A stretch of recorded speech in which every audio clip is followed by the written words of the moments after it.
Welcome to Dolby Creator Talks. I'm your host, Glenn Kaiser. Today, we're talking about the sound, music, and cinematography of Masters of the Air, the epic World War II limited series on Apple TV Plus from executive producers Steven Spielberg, Tom Hanks, and Gary Getzman, the team behind Band of Brothers and The Pacific. Joining us today are key members of the show's creative team, including Emmy Award-winning composer Blake Neely, the post-production sound team with Emmy Award-winning supervising sound editor Jack Whitaker, re-recording mixer Duncan McRae, and Emmy Award and three-time Oscar winner and good friend of this podcast, Michael Minkler.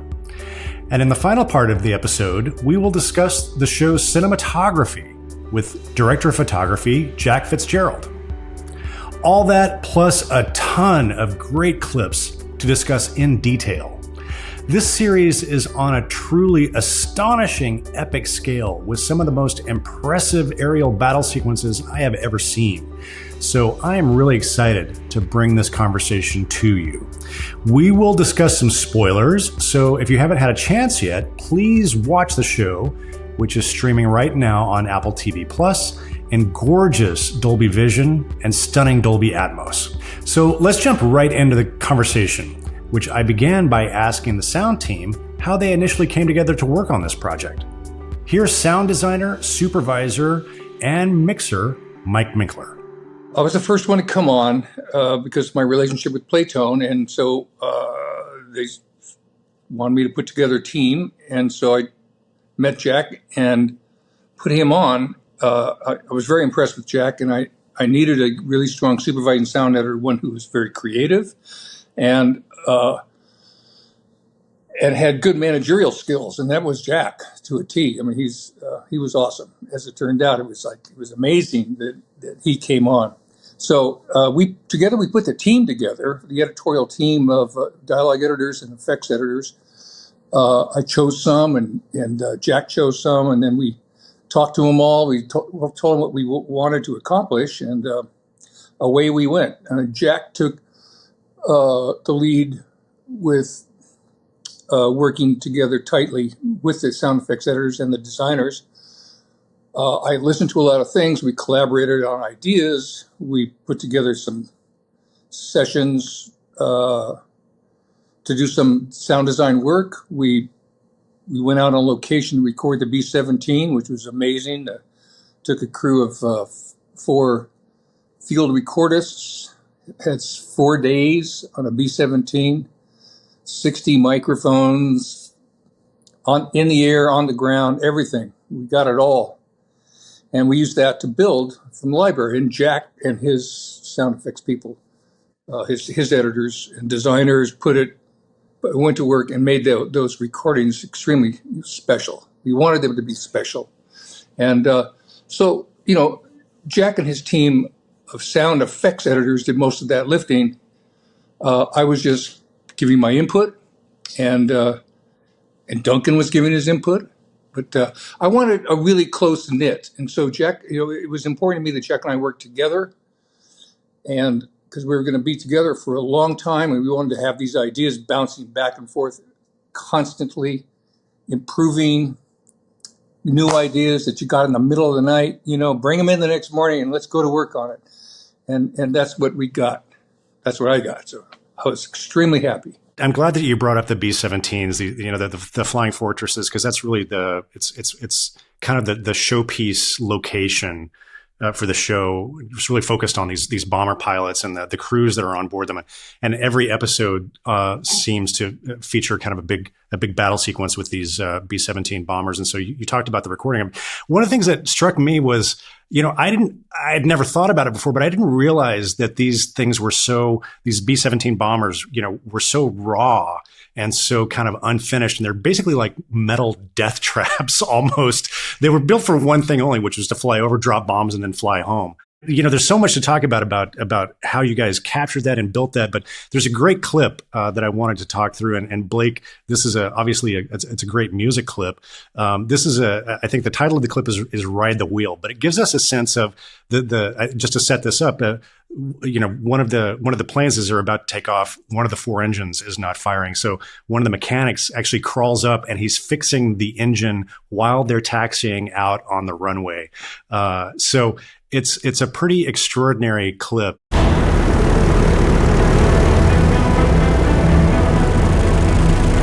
don't know about this, Buck.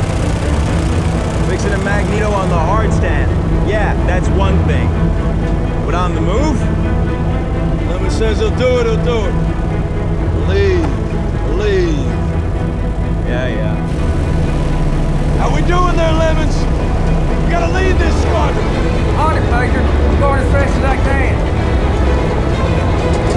Blake, I'd love for you to talk just about your approach to scoring that sequence. Yeah, I had a lot of fun with that sequence. My approach was that these guys that repaired the planes, they never got to go in the planes, and they never really ever quite literally got off the ground. So this was Lemon's excitement, for the day, probably for the year, was to try to fix this thing before it takes off as it's running down the runway. And I just had fun with it and tried to make it's almost like an Indiana Jones adventure cue in this moment of levity before the horror that happens once they get up in the air. And for you guys on the sound design and mix team, I'm kind of curious, so much of the show takes place in the B-17s. And Mike, obviously you said that you guys had access to. Tell me a little bit more about that and building the library, but also kind of how we spend so much time on the B-17s. And as I said, there's a kind of a battle sequence in every episode.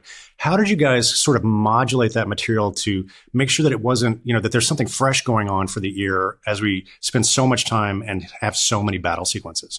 When we started on the production, Mike and I had a lot of conversation about ideas of how these planes should sound, what kind of character they should be. And we really wanted to convey the power of those engines and also the fragility of the machinery as well, because the skins of the plane are so thin and they're so delicate when they get hit by flak or gunfire or whatever.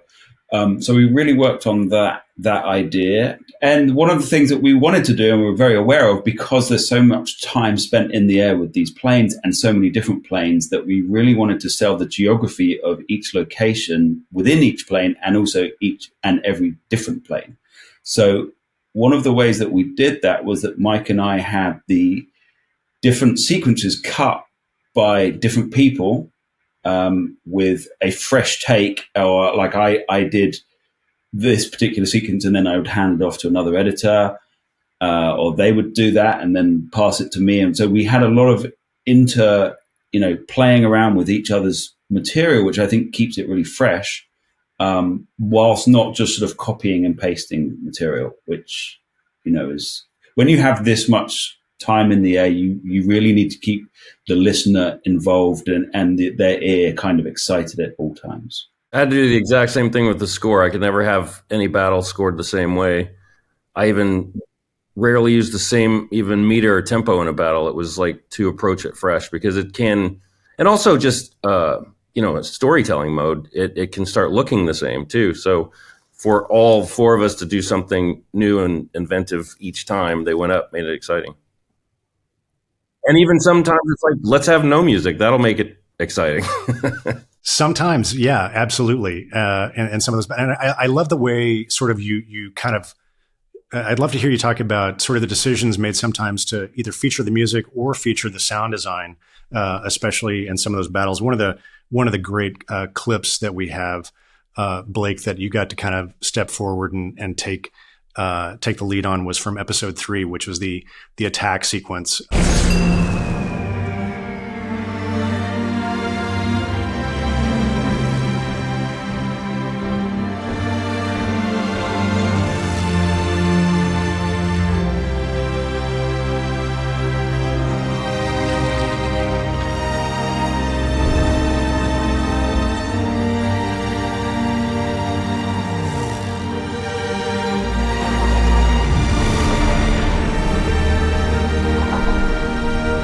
as far as when and where and who wins, sound over music, that's all up to that man there, Mike and Gary, to pull it together.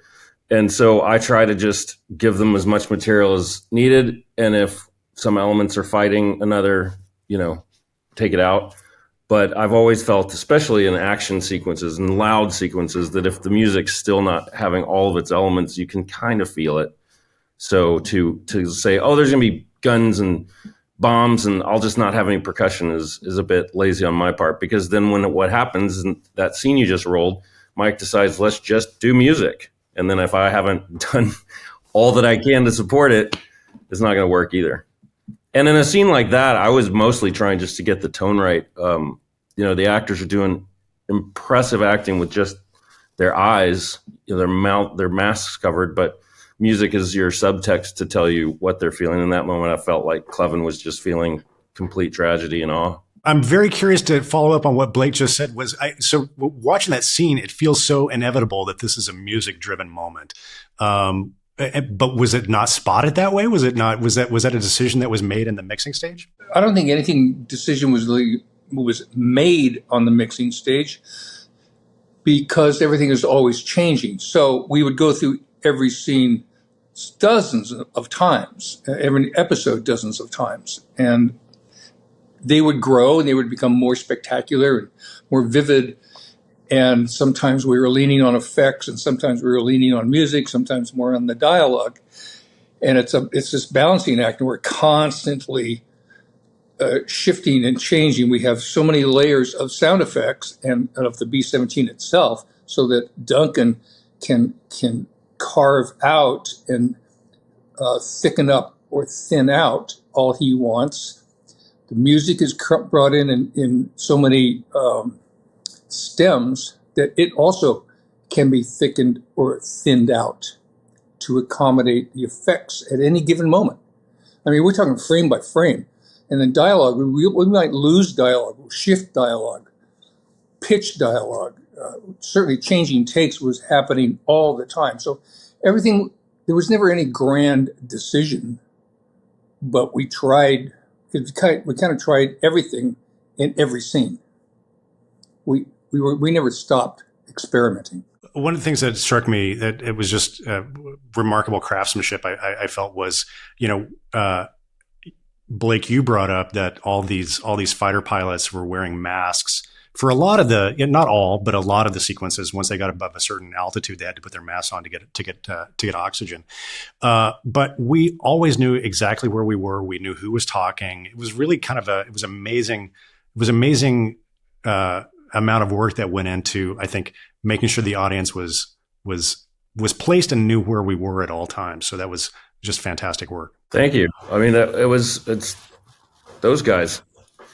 Gary early on said, hey, when we get up in those planes, it's going to be tough geographically to figure out who's who, where's where.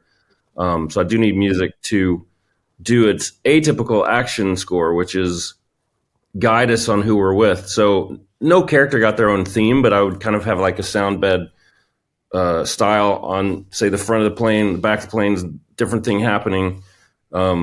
So it was a little bit of geography with storytelling with the score. And then Mike could pick, and Duncan would be like, I don't need all that percussion. Let's get rid of that. Mike could move that.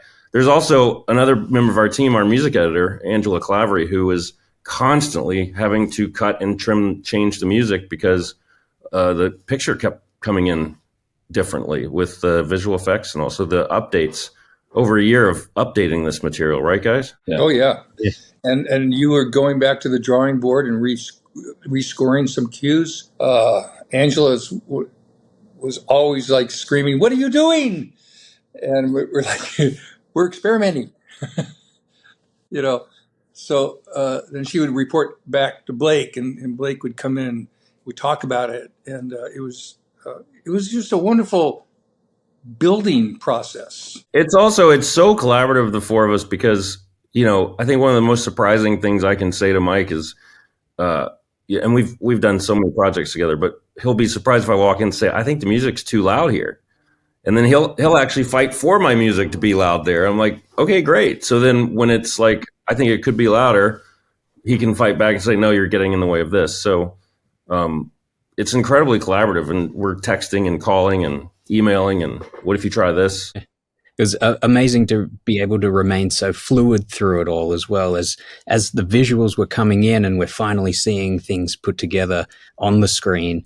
We're evolving what we're doing in the mix and with all the tracks too. So that flexibility from the original recordings all the way back to there, having that separation where some tracks we lean into have a lot of weight, others are lighter but with great definition, and shifting between those as music, dialogue placement, and the visuals are all changing. The effects are rolling with it, and experimenting was just a lot of fun on this one. Yeah. Tell me a little bit. I want to dig into that a little bit. Tell me a little bit about the process, because it's 9 hours, give or take, of material. So it's a several feature films worth of stuff, and obviously it's huge in scale, very complex, big action sequences, big track.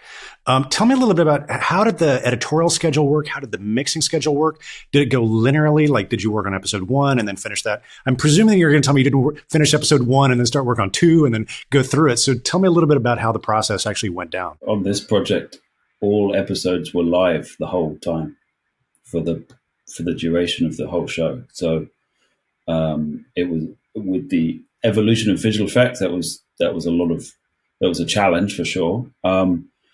But it also, I think it maybe in the long run, though I believe it was probably a more work than a linear system, I think it kept creativity fresh because it allowed us to review and tweak and adapt ideas in all departments.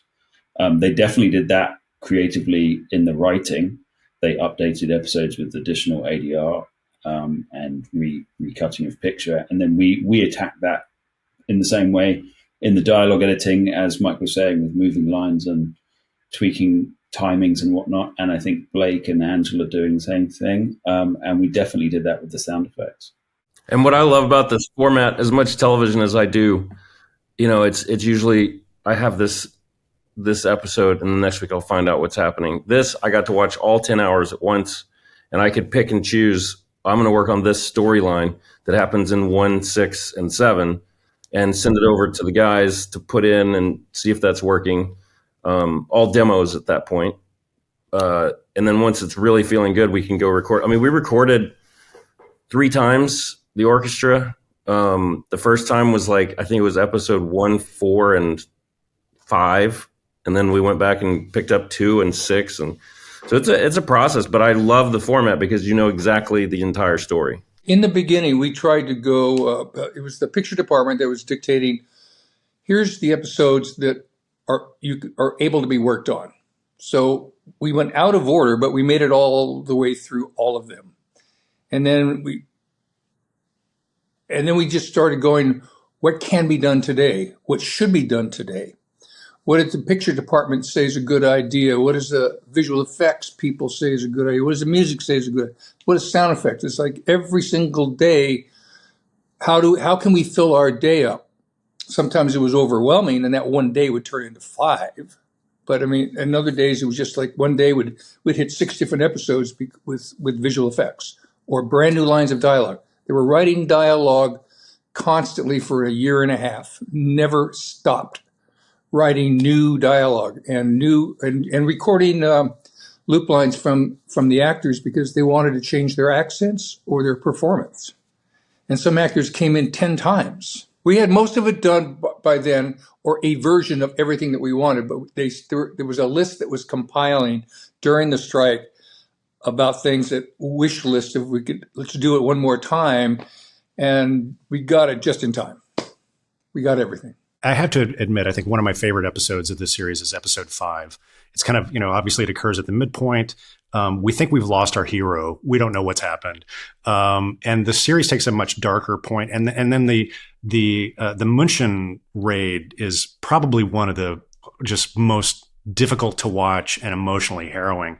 So there are a couple of sequences that we've got from, I'd love to just, talk about the sound effects and the design on this. And Duncan, I want to give you a chance. One of the clips that we have is it's called Open Fire. And this is the thing that would happen occasionally where, you'd be aircraft would be flying through these fields of flak from the anti-aircraft guns that were coming up, and then it would go eerily silent.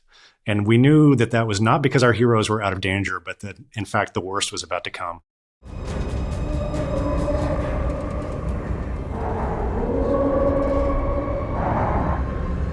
Jesus. Fighter's 12 o'clock. Must be hundreds of those. Open fire, let him have it. Let's lower the odds.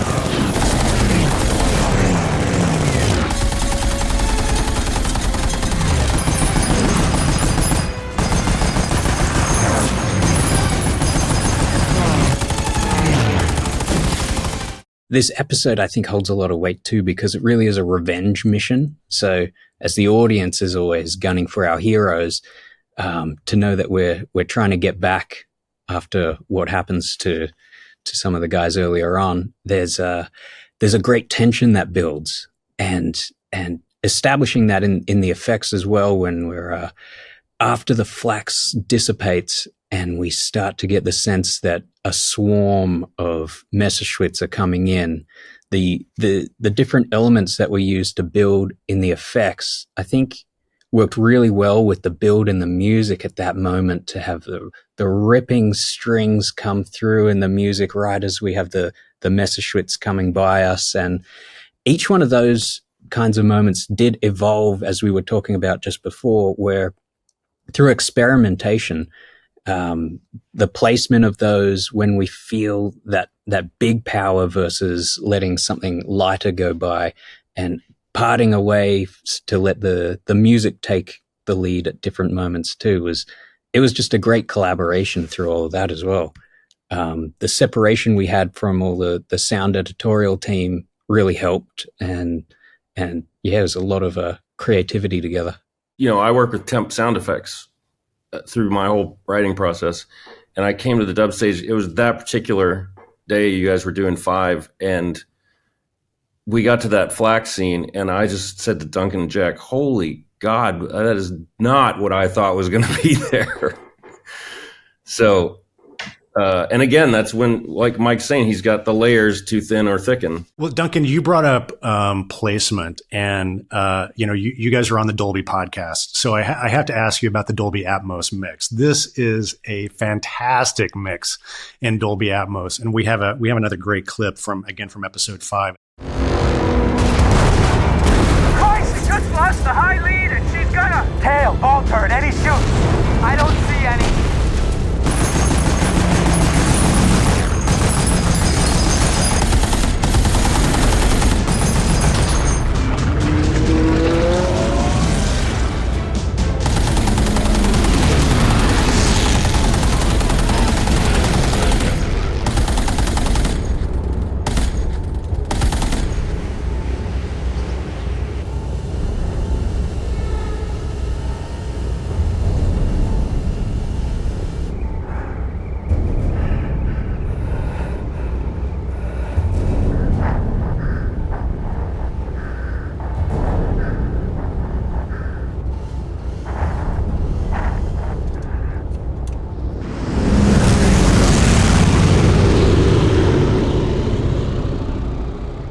Can you talk a little bit about how you guys approached utilizing Dolby Atmos as a tool on this mix? We were very fortunate while mixing at Formosa Group. We set up different monitoring environments as well to help us sort of understand the best way to deliver the Dolby Atmos mix to a wide range of audiences, because that's what streaming is now, is everybody's listening in a unique place and on different devices. And the fortunate sort of method that we had with all episodes being live at once, as Jack describes, meant that we could do this experimenting, listening, and what we landed on was I think a great balance of really showing a lot of power and force when we needed to, and the definition and geography locating us where we are was really important, because the audience is moving within one plane to the front, the nose, to the bomb bay, to the gunners at the waist, at the back, and and we were able to shift that perspective with all of our layers in the effects, as well as Blake described with the music too. So putting other planes, friendly and enemy, outside around us was really beneficial in Atmos to help us localize where we are, so the audience isn't confused and that storyline is still maintained consistent through what we're doing. We were very aware, as Duncan said, this is a streaming title, so Mike and Duncan paid a ton of attention to making sure this thing played in smaller devices and as impressively as it could on the larger devices. We wanted this thing to be very cinematic, so we did use the room and the ceiling and the 3D dimension of the format a lot, whilst trying to not have it be so dynamic that it's like a full band theatrical mix. That was, we all paid a lot of attention. Those guys did a ton of magical work to make that happen. Fortunately, we started off big, theatrical Atmos, for about 3 or 4 months. We made 5 passes on everything. And then we thought, okay, now we got to go small. So we went home theater Atmos inside our mixing stage. And then we started to listen to televisions, sound bars, headphones, various sizes and shapes, home theater systems, 5 channel, 7 channel. And we did that for months.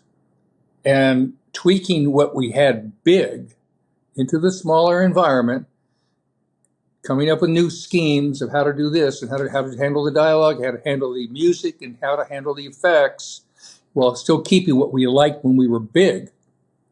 We had to make adjustments. So we thought that we delivered something that would sound really good on most all streaming devices at home. And then when we were all done, it was very easy to us to flip back into theatrical mode, where we made a master of the entire 9 episodes in theatrical, and it went right back up beautifully. So I think we hit both worlds as good as we could. You definitely did, and kudos to Gary Getzman and the team at Playtone for giving you guys the resources and the time that you needed to execute such a track. I mean, Mike, I can just imagine that there are a lot of producers who would say, like, well, this is for a streaming service. Why do we need to mix this on a big theatrical stage? Why can't you do this in a near field room?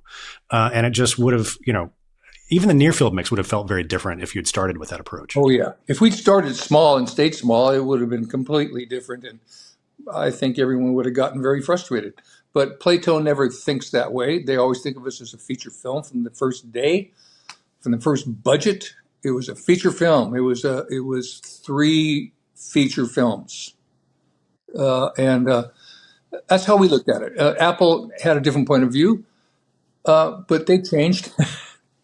But we think, as you said, we have Gary Getzman fighting for us at all times, and John Silva, our post-producer, fighting for us at all times. So we didn't have to get messy in the fights. They did. Not to belabor the point, but hats off to you guys. I now have my new favorite demo material for when I want to show off my Atmos system at home, and it's episode 7 when Rosie buzzes the tower. That's a very satisfying moment in Dolby Atmos. Congratulations. Well, Apple let me do a remix of the entire soundtrack in Dolby Atmos, and we had a lot of fun with that stuff that Mike would have killed me for doing on stage, but stuff I wanted to do, flyovers and percussion moving around. But it's such a fun medium now that's a playground, is Atmos. I'm glad to hear you say that, Blake, because when we introduced Atmos in 2012, I mean, Mike knows this for sure. One of the first groups that really embraced it was actually the music departments, because they immediately thought, well, this is a great tool for us to achieve separation, bring things off of the screen, really kind of play with that. So tell me a little bit more about your experience mixing this, working with the score in Dolby Atmos. I felt like I was like the Beatles experimenting with stereo. It was like this whole, Thor Feinberg, my engineer, we got in this Atmos room and we could do things like, you record an orchestra, they're all sitting where they're sitting. And I could say stuff like, I want the strings to be higher in the clouds than the brass. And I want the percussion on the floor, but I want some of them over here coming at me from this side and some of them moving.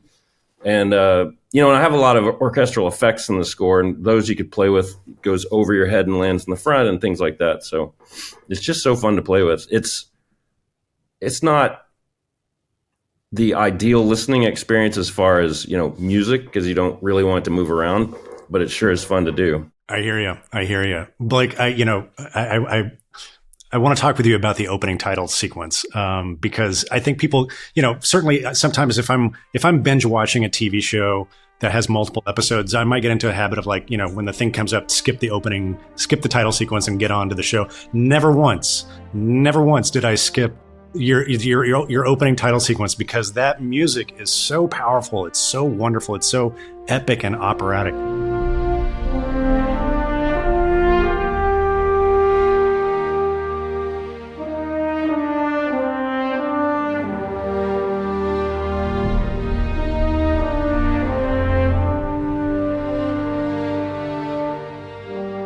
Tell me about your approach, maybe your conversations with Gary and maybe even with Tom. Sort of like, what was your approach to building that amazing opening title sequence music? First of all, thank you, and thanks to these guys. They probably have heard it 5,000 times.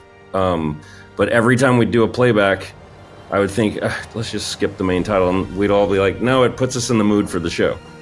And that was my whole intent, was just, you know, start off in a somber way, but then I wanted to explode and start soaring. That's why it's called Soar, because it was a different approach than when I was writing the Pacific main title, which was much more elegiac. This was, okay, let's honor them, but then let's take off and there's crazy, like, multiple leaps in the music. There's from low to high and high to low, and there's all this stuff dancing around like planes. So it was just, I wanted it to be majestic, but also wanted it to have some real drive to it. The other thing that makes that main title so wonderful to listen to is you get reminded of all the things that you've seen and what you were about to see. The characters and the horror that you were about to see. And it's just, the whole reminder with that music, it's so inspiring. It was a challenge, probably one of the biggest challenges I've had. But then one night I was sitting at my piano at home, literally, and just started playing this piece, thinking about them and thinking about the shows, and it just came to me, and I literally hit voice memo on my phone and ran into the studio and started working on it, because then it becomes a production, not just, well, there's the melody, but then you've got the whole production. We had such a great team and such a great time with this thing, and, you know, thank you to all of the sound editorial crew and everyone in production and the picture department and Gary Getzman and Playtone and Apple, and Angela, you know, and Thor. Everyone really worked together on this show, and you can hear it on screen. Yes, and of all of the things that I've done throughout all the years I've been doing it, this was the most rewarding and the best experience, because of all of the collaboration and the giving and the love that everyone put into it every single day. There were no down days.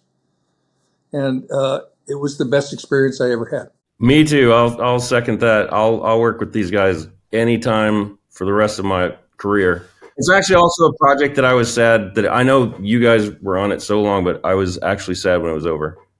It just felt like, well, what am I going to do now? That was such an incredible. It was super fortunate to be part of this project, and yeah, it really was. It was an interesting day when it ended, because we weren't going back in being all creative and collaborative anymore, and looking forward to the next one for that, for sure. Want to do it under the same kind of formula with the same people. It would be awesome. Well, guys, thank you so much for coming on the Dolby podcast today to talk about Masters of the Air. It's a fantastic show, and really just one of the most extraordinary tracks that I've heard in an episodic series. So congratulations to all of you. Fantastic. Thank you. Thank you. Thank you, Glenn. Thank you so much. Jumping now from sound and music to the cinematography of Masters of the Air, I'm joined by director of photography Jack Fitzgerald, who shot some of the most emotionally moving episodes of the series, episodes 5 and 6. Here's Jack. Jack, thank you so much for taking the time to come on the Dolby podcast to talk about Masters of the Air. This is it's such a stunning show.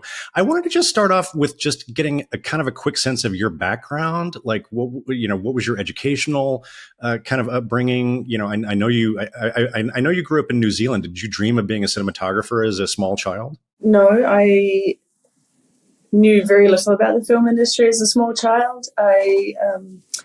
I didn't grow up in a family that spent much time going to movies or anything, so it was kind of my own journey once I went out into the world. I had moved from New Zealand for a while to Sydney, and I had some very good friends that came to the film school, and we all shared a house together, and they came home one day we had a giant warehouse, so they came home one day with a Steadicam and a BL, and I was hooked.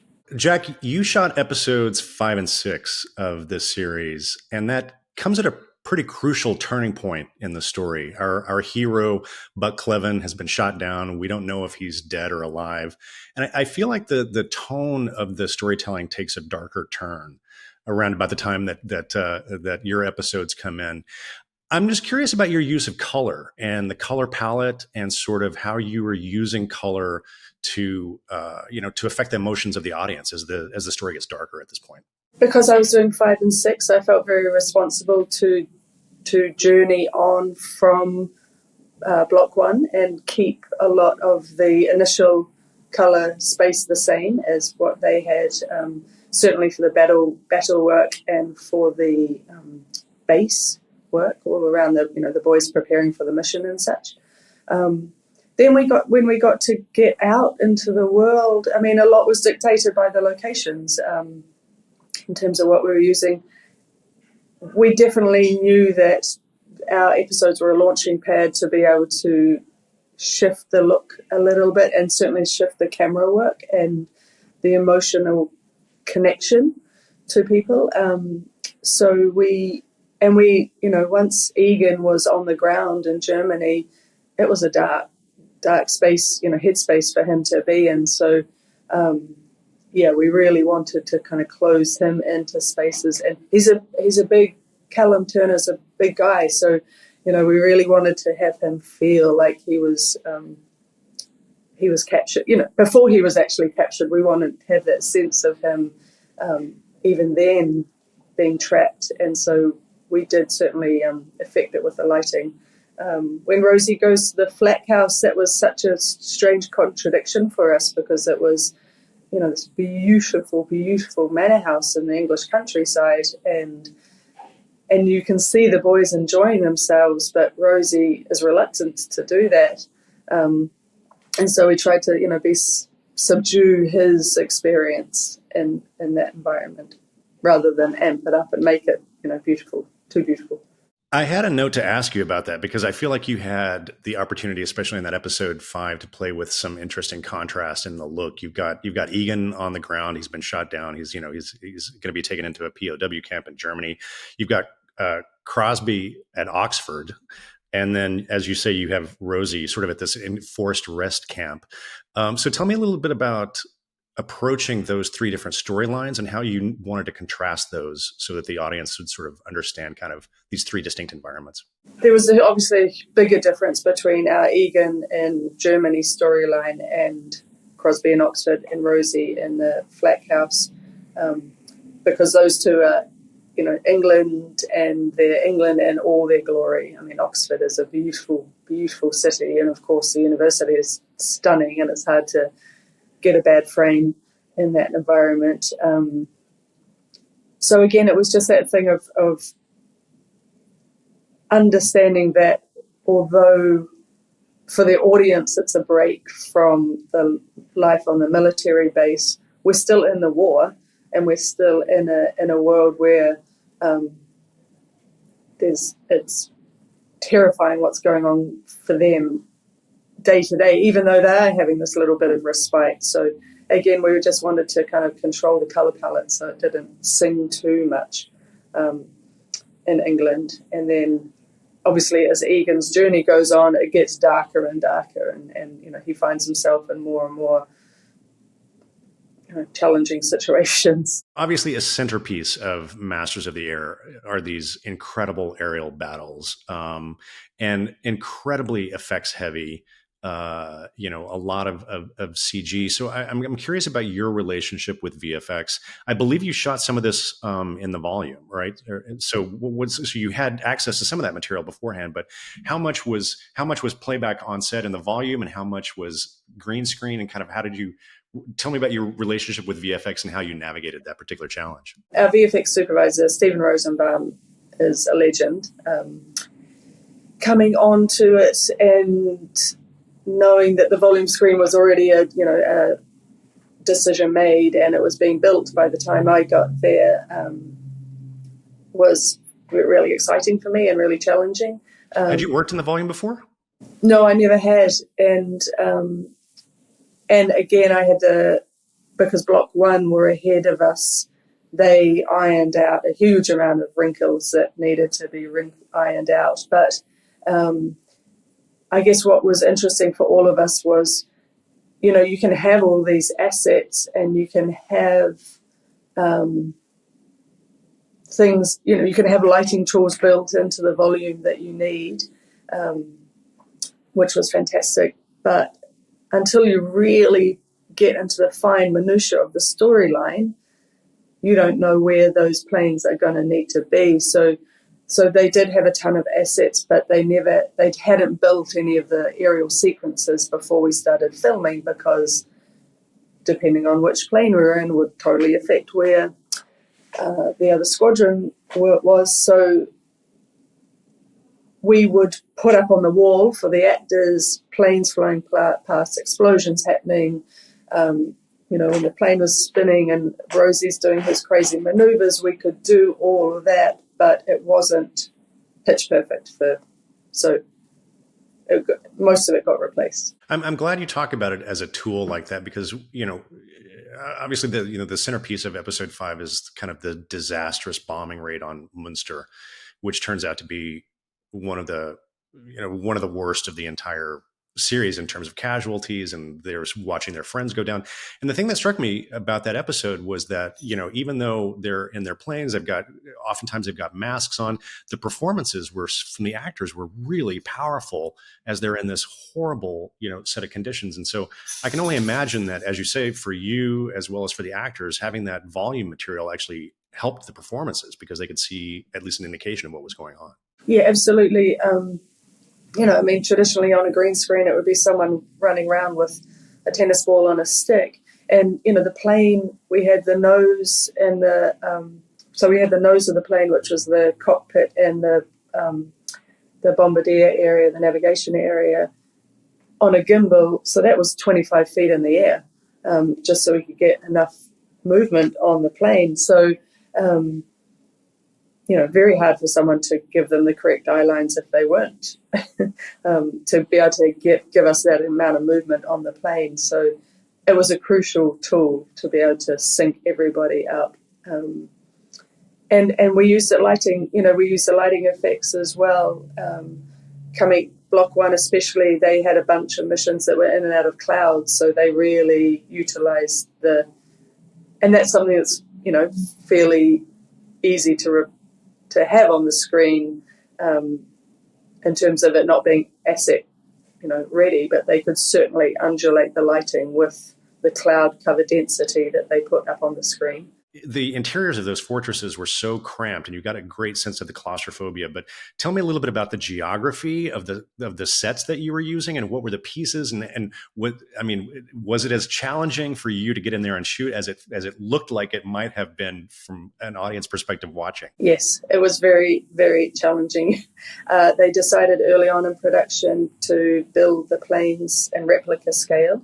Out on location, we had 2 bodies of planes that could move. One was being towed, and the other one had a little. They were both. One could be towed, and one could just be there. And the one that was being able to be towed, so we could move it down the runway and such, that had a cockpit built into it.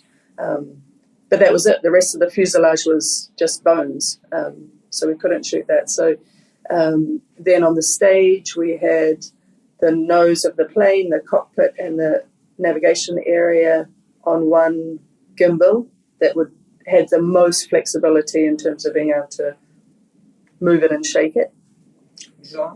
And then on another stage, we had the fuselage built so we could be in the waist area of the plane and where the radio control guy is.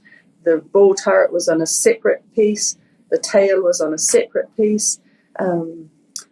At one stage, we needed to get a walkthrough of the plane, following the photograph, so from one area to another.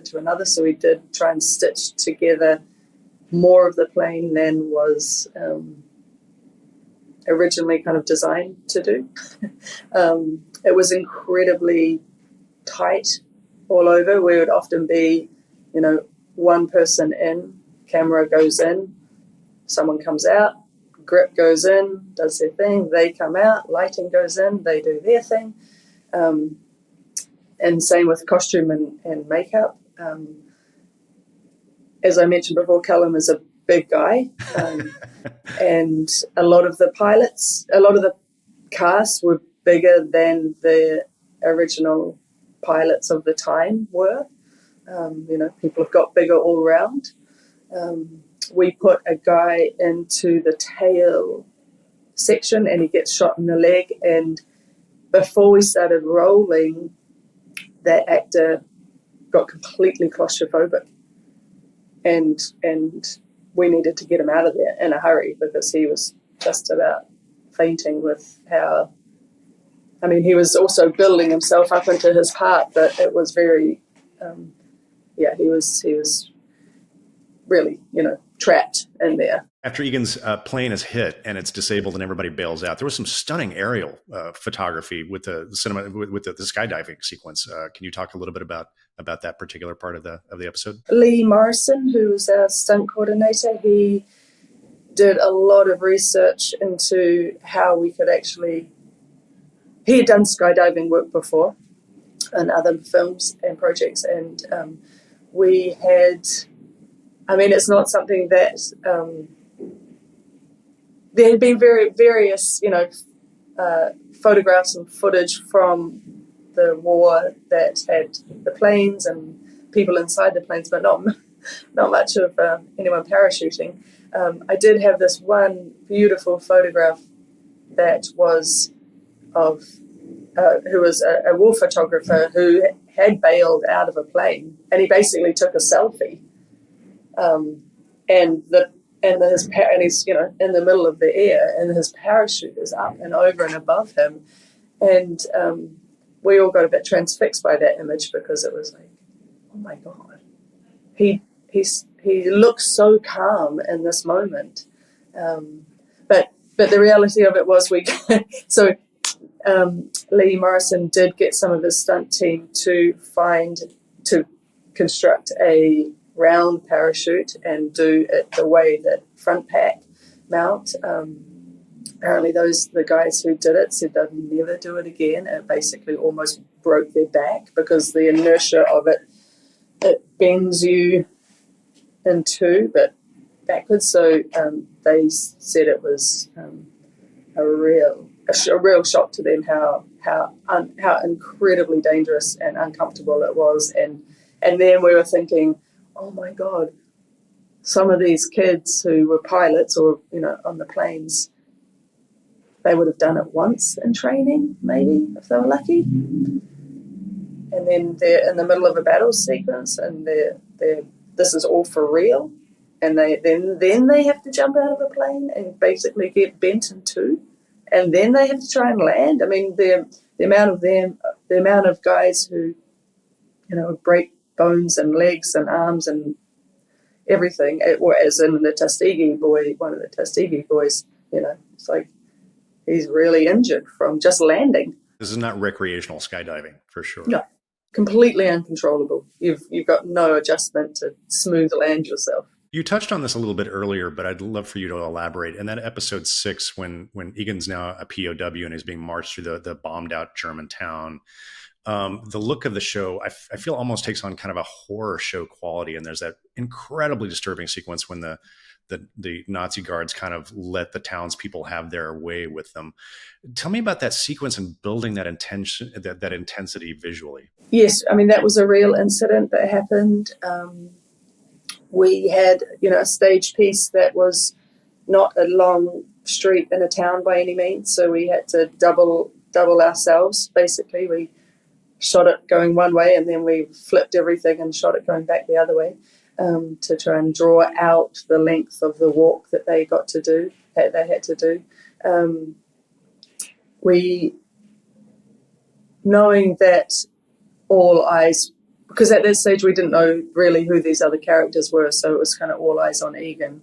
And yeah, we wanted to increase obviously when they first go into the town, no one's noticing them because there's a huge bomb that's just, a series of bombings that have just struck that town. So we wanted it to be that kind of slow realization that, oh, these are the people who did it. These are people who are amongst us now. What the hell is going on? So Anna and Ryan, our directors on Block 2, were great with timing and understanding how to sequence, to increase attention, to build it up. And then when it became the cluster of everyone getting attacked in the middle, we wanted it to be claustrophobic. We didn't want the audience to have any escape from that, so we kept the camera well within the quagmire of the fight. Did you know much about World War II before you embarked on this project? What kind of research did you do to get it in the right headspace and to kind of steel yourself for this experience? I didn't know very much about World War II other than, what we'd learnt in school and watching films and such, but had never taken it on mentally as to what... there's so many facets to the military that you never think of, right down to those women who were there handing out cups of tea and donuts to these boys, like right before they go. You're like, oh my God, you never think about these little pieces. We had a bunch of films and photographs that we referenced for this project. There's been a ton of amazing war movies made in cinema time, so we felt like we had very good reference to pull from. I guess the unusual thing about this project was the amount of time we spent in the air with the battle sequence. The show is playing on Apple TV in Dolby Vision, and it looks stunning. I'm thinking particularly there was a shot where I think you have a one of the guys walking across the wing, and he's backlit by the sun behind him, and it's just just a brilliant shot. So I'm curious for you as a cinematographer, knowing that something's going to be presented in Dolby Vision or HDR, does that affect how you kind of light and shoot, or what's your feeling about Dolby Vision and HDR, and how do you approach using that tool? I didn't have a different approach to lighting with that in mind. I was very much seeing what I loved our camera package. I loved our lens package. I was loving what we were seeing on the dailies. It actually took quite a different turn in the grade. We had originally had a lot more blue going on in the world. And then in the grey we kind of pivoted to give it more of the browns and the earth tones of the military. So there was a big shift in the grading suite as to the original intention. But in terms of on the day-to-day shooting, we weren't messing around with much equipment actually. Other than the bulk of it. In the volume stage, we had a ton of cameras, but we didn't have a ton of speciality lighting or anything. That we were trying to keep it very modest in terms of the look, because it's the story. The story is these boys in the military, and things are stripped down and stripped back, and you don't want it fussy or complicated. You mentioned the color grade. My impression is that it's in episodic. It's kind of unusual for the cinematographer to be involved in the color grading process. But what was your involvement with the grade on Masters of the Air? Gary Getzman, who's our EP, he at one point he invited me to be involved in the grade in terms of, well, I was curious to see what my episodes were doing and how we were getting on, and at that stage he was in the thick of it with getting all of the show finished, and he knew that there was a huge amount of grading to do, and he said, will you please just take it on yourself. And because of the strike that was going on at the time, I certainly had a time up my sleeve. So I spent a lot of time in the grading suite and with VFX grading as well, and being involved in that capacity much more than I ever expected to, or as you say, is normal on a series. Jack, it's been a real pleasure talking to you today. Thank you. The work is just stunning, and congratulations. It's a great feat and a great accomplishment. Many thanks to the sound team, Mike, Duncan, and Jack, series composer Blake, and cinematographer Jack for joining us on the podcast today. And an extra special thanks to our friends at Apple for helping us put this conversation together and providing those great clips to discuss. If you haven't watched Masters of the Air yet, I encourage you to do so, as I think you'll be hearing a lot more about this show and this team in particular as Emmy Award season approaches. You can stream the entire limited series right now on Apple TV Plus, where you can experience it in Dolby Vision and Dolby Atmos. We will have links, as always, in our show notes. And if you'd like even more conversations with artists and filmmakers about how they use technology to tell their stories, please be sure you are subscribed to us, the Dolby Creator Talks podcast. You can find links to our show on all the major podcasting platforms, including the video version on YouTube, in our show notes. Or you can simply search for Dolby, wherever you get your podcasts. If you're curious to know more about the Dolby Institute, head on over to dolbyinstitute.com. There you'll find information about all of our programs. You can access the entire library of episodes of this podcast, and you can sign up for our mailing list. Until next time, this is Dolby Creator Talks. I'm your host, Glenn Kaiser. Our producer and editor is Michael Coleman. Our executive producers are Amanda Schneider and Jack Ferry, with additional editing by Matt Nixon. And our production coordinator is Karen Marroquin. Thank you for joining us.